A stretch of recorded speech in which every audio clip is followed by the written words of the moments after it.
ಬಂಡೀಪುರ ಹುಲಿ ಸಂರಕ್ಷಿತ ಪ್ರದೇಶದ ವ್ಯಾಪ್ತಿಯ ಮುಖ್ಯ ಹೆದ್ದಾರಿಯಲ್ಲಿ ವಾಹನವನ್ನು ನಿಲ್ಲಿಸಿ ಪ್ರಾಣಿಗಳಿಗೆ ಕೀಟಲೆಯನ್ನು ಕೊಡ್ತಾ ಇದ್ದಂತಹ ಪ್ರಕರಣಗಳು ಸರ್ವೇ ಸಾಮಾನ್ಯವಾಗಿ ಬೆಳಕಿಗೆ ಬರ್ತಿತ್ತು. ಜೊತೆಗೆ ಮೈಸೂರು ಜಿಲ್ಲೆಯ ವ್ಯಕ್ತಿಯೊಬ್ಬ ಆನೆ ದಾಳಿಗೂ ಕೂಡ ಒಳಗಾಗಿದೆ. ಯಾಕಂದರೆ ವೆಹಿಕಲನ್ನು ನಿಲ್ಲಿಸಿ ಕಾಡಿನ ಒಳಗೆ ಹೋಗಿ ಆನೆ ಜೊತೆಗೆ ಸೆಲ್ಫಿ ತೆಗೆದುಕೊಂಡು ಹೋದಂಥ ಸಂದರ್ಭದಲ್ಲಿ ಆನೆ ಏಕಾಏಕಿ ದಾಳಿ ಮಾಡಿತ್ತು.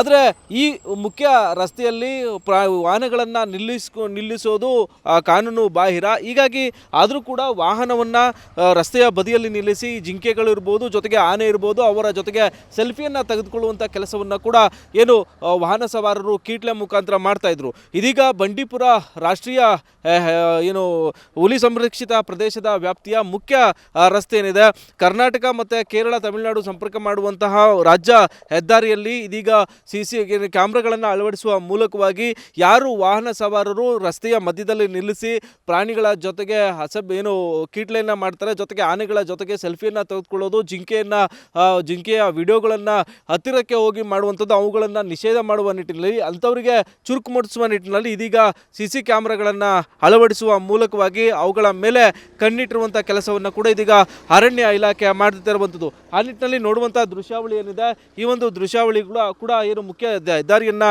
ನೀವೀಗ ಏನು ನೋಡ್ತಾ ಇದ್ದೀರಾ, ಇದು ಕೇರಳ ತಮಿಳುನಾಡನ್ನು ಸಂಪರ್ಕ ಮಾಡುವಂಥ ರಾಜ್ಯ ಹೆದ್ದಾರಿಯಾಗಿರ್ತಕ್ಕಂಥ ಹಿನ್ನೆಲೆಯಲ್ಲಿ ವಾಹನ ಸವಾರರ ದಟ್ಟಣೆ ಕೂಡ ಹೆಚ್ಚಾಗಿರುತ್ತೆ. ಬೆಳಗ್ಗೆ 6ರಿಂದ ಸಂಜೆ 9 ಗಂಟೆವರೆಗೂ ಕೂಡ ವಾಹನ ಪ್ರವೇಶಕ್ಕೆ ಅನುಮತಿಯನ್ನು ಕೊಟ್ಟಿದ್ದಾರೆ. ಆದರೆ ಆ ಸಂದರ್ಭದಲ್ಲಿ ವಾಹನವನ್ನು ನಿಲ್ಲಿಸಿ ಪ್ರಾಣಿಗಳ ಜೊತೆಗೆ ಕೀಟ್ಲೆಯನ್ನು ಮಾಡ್ತಾ ಇರ್ತಕ್ಕಂಥ ವಿಚಾರವನ್ನು ಮಂದಟ್ಟ ಮಾಡಿಕೊಂಡಂಥ ಅರಣ್ಯ ಇಲಾಖೆ ಇದೀಗ ಆ ರಸ್ತೆಗಳಿಗೆ CC ಕ್ಯಾಮ್ರಾವನ್ನು ಅಳವಡಿಸಿದ್ದಾರೆ. ನನ್ನೊಟ್ಟಿಗೆ ಮಾತನಾಡೋದಕ್ಕೆ ಬಂಡೀಪುರ ರಾಷ್ಟ್ರೀಯ ಉದ್ಯಾನವನದ DCF ಆಗಿರ್ತಕ್ಕಂಥ ಪ್ರಭಾಕರನ್ ಇದ್ದಾರೆ. ಅವ್ರನ್ನ ಮಾತಾಡ್ಸೋಣ. ಎಷ್ಟು ಕ್ಯಾಮ್ರಾಗಳನ್ನು ಅಳವಡಿಸಲಾಗಿದೆ, ಕ್ಯಾಮ್ರಾಗಳ ಅಳವಡಿಸಿದ ಬಳಿಕ ಏನೆಲ್ಲ ಬದಲಾವಣೆಗಳಾಗಿದೆ ಅಂತೇಳಿ ಅವ್ರನ್ನ ಕೇಳೋಣ. ಸರ್, ಈಗ ಹಲವು ಪ್ರಕರಣಗಳನ್ನು ನಾವು ನೋಡಿದ್ವಿ. ಈಗ ಹೊಸ ವಿಧಾನ ಕ್ಯಾಮ್ರಾವನ್ನು ಅಳವಡಿಸಿರುವಂಥ ವಿಧಾನ ಏನು ಉದ್ದೇಶ ಸರ್? ಈಗ ಎಷ್ಟು ಕ್ಯಾಮ್ರಾಗಳನ್ನು ಅಳವಡಿಸಲಾಗಿದೆ, ಮೊದಲಿಗೂ ಈಗೂ ಏನು ವ್ಯತ್ಯಾಸ ಇದೆ ಸರ್? ಸೊ ನಿಮಗೆಲ್ಲ ಗೊತ್ತಿದ್ದಂಗೆ ಬಂಡೀಪುರ ಟೈಗರ್ ರಿಸರ್ವಲ್ಲಿ 2 ನ್ಯಾಷನಲ್ ಹೈವೇಸ್, ಒಂದು ಕೇರಳ ರಾಜ್ಯಕ್ಕೆ, ಒಂದು ತಮಿಳುನಾಡು ಭಾಗಕ್ಕೆ ಈಗ ಕಾಡು ಮಧ್ಯದಲ್ಲಿ ಹೋಗ್ತಾ ಇದೆ. ಇದರಲ್ಲಿ ವೀಕೆಂಡ್ಸು ಮತ್ತು ಲಾಂಗ್ ಹಾಲಿಡೇಸ್, ಫೆಸ್ಟಿವಲ್ ಸೀಸನಲ್ಲಿ ತುಂಬ ವಾಹನಗಳು ಓಡಾಡ್ತಾ ಇರುತ್ತದೆ. ಈ ಸಂದರ್ಭದಲ್ಲಿ ಕೆಲವೊಬ್ಬ ವಾಹನಗಳಲ್ಲಿ ಬರೋರು ಪ್ರಾಣಿಗಳು ನೋಡಿದ ಖುಷಿಯಲ್ಲಿ ಅವರು ಗಾಡಿಗಳನ್ನು ನಿಲ್ಲಿಸುವುದು, ಅದರ ಜೊತೆ ಸೆಲ್ಫಿ ತೊಗೊಳ್ಳೋದು, ಮತ್ತು ಕೆಲವೊಂದು ಸಂದರ್ಭದಲ್ಲಿ ಗಾಡಿ ಬಿಟ್ಟು ಇಳಿದು ಹೋಗೋ ಸಂದರ್ಭವೂ ಆಗಿದೆ. ಸೊ ಇದು ಕಳೆದ 1-2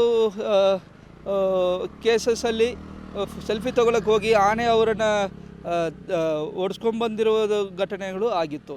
ಇದು ನಾವು ಈ ಸಂದರ್ಭದಲ್ಲಿ ಆಲ್ರೆಡಿ ನಾವು ನ್ಯಾಷನಲ್ ಹೈವೇಸ್ ಪ್ಯಾಟ್ರೋಲಿಂಗ್ ಮಾಡ್ತೀವಿ.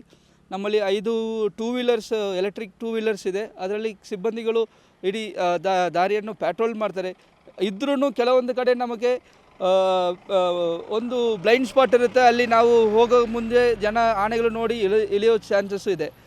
ಈ ನಿಟ್ಟಿನಲ್ಲಿ ನಾವು ಸ್ವಲ್ಪ ಈ ಹೆದ್ದಾರಿಯಲ್ಲಿ ಕಂಪ್ಲೀಟ್ಲಿ ನಾವು ಕಣ್ಣಾಕಲಿಕ್ಕೆ, ವೆಹಿಕಲ್ಸ್ ಮೂವ್ಮೆಂಟ್ ನೋಟ್ ಮಾಡಲಿಕ್ಕೆ ನಾವು ಎಲ್ಲ 5 ನಮ್ಮಲ್ಲಿ ಏನು 5 ಚೆಕ್ ಪೋಸ್ಟ್ ಇದೆಯೋ, 5 ಚೆಕ್ ಪೋಸ್ಟಲ್ಲಿ vehicles with number plates capture ಮಾಡುವ ಸಿಸ್ಟಮಲ್ಲಿ ಕ್ಯಾಮ್ರಾಸ್ಗಳನ್ನು ಅಳವಡಿಸಿದ್ವಿ. ಅದೇ ರೀತಿಯಲ್ಲಿ ಹೆದ್ದಾರಿ ಮಧ್ಯಭಾಗದಲ್ಲೂ ನಾವು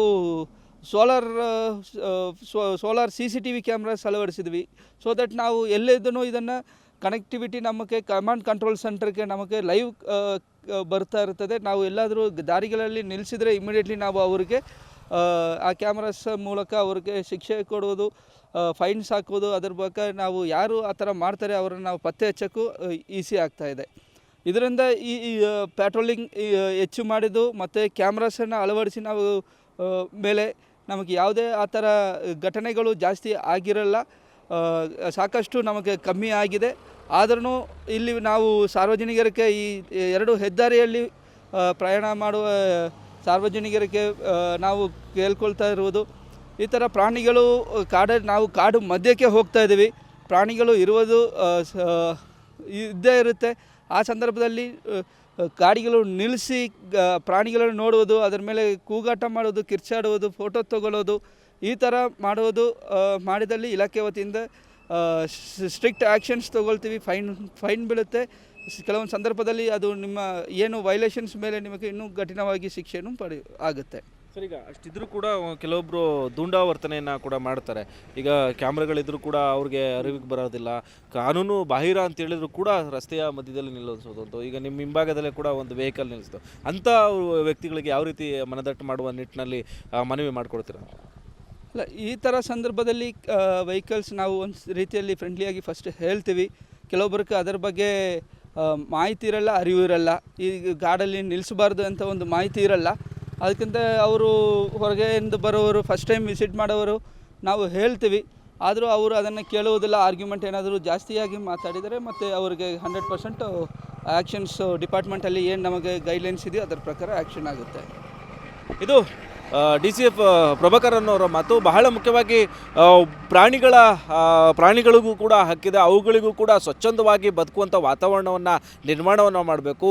ಆದರೆ ಮಾನವ ಮತ್ತು ವನ್ಯಜೀವಿ ಸಂಘರ್ಷಕ್ಕೆ ಮಾನವನೇ ಜಾಸ್ತಿ ಹಸ್ತಕ್ಷೇಪವನ್ನು ಮಾಡೋದು ಈ ಹೆದ್ದಾರಿಯಲ್ಲಿ ಕಂಡುಬಂದಂಥ ಪರಿಣಾಮ. ಈ ರೀತಿಯಾದಂಥ ಕ್ಯಾಮ್ರಾಗಳನ್ನು ಅಳವಡಿಸುವ ಮೂಲಕ ಯಾರು ಕೀಟಲೆ ಮಾಡುವಂತಹ ಜನರನ್ನು ಎಚ್ಚರಿಸುವಂಥ ಕೆಲಸಕ್ಕೆ ಕೂಡ ಇದೀಗ ಬಂಡೀಪುರ ವನ್ಯಜೀವಿ ವಿಭಾಗದ ರಾಷ್ಟ್ರೀಯ ಉದ್ಯಾನವನದಲ್ಲಿ DCF ಅವರು ಆ ಒಂದು ಖಡಕ್ ಕ್ರಮಗಳನ್ನು ಕೈಗೊಳ್ಳೋದಕ್ಕೆ ಮುಂದಾಗಿದ್ದಾರೆ. ನೀವು ಕೂಡ ಇಂತಹ ಹೆದ್ದಾರಿಯಲ್ಲಿ ಸಾಗಬೇಕಾದ್ರೆ ರಸ್ತೆಯ ಮಧ್ಯ ವಾಹನ ಸ್ಟಾಪ್ ಮಾಡೋದು ನಿಷಿದ್ಧ ಆಗಿದೆ. ಹೀಗಾಗಿ ಎಲ್ಲರೂ ಕೂಡ ಪ್ರಾಣಿಗಳಿಗೂ ಕೂಡ ಒಂದಷ್ಟು ಸಮಯವನ್ನು ಕೊಟ್ಟು ತಾವು ಕೂಡ ಆರೋಗ್ಯಕರ ಪ್ರಯಾಣವನ್ನು ಮಾಡೋದಕ್ಕೆ ಕೂಡ ಗಮನ ಹರಿಸಬೇಕಾಗಿದೆ. ಕ್ಯಾಮ್ರಾಮನ್ ಧನು ಜೊತೆ Suresh B, guarantee news, Mysuru.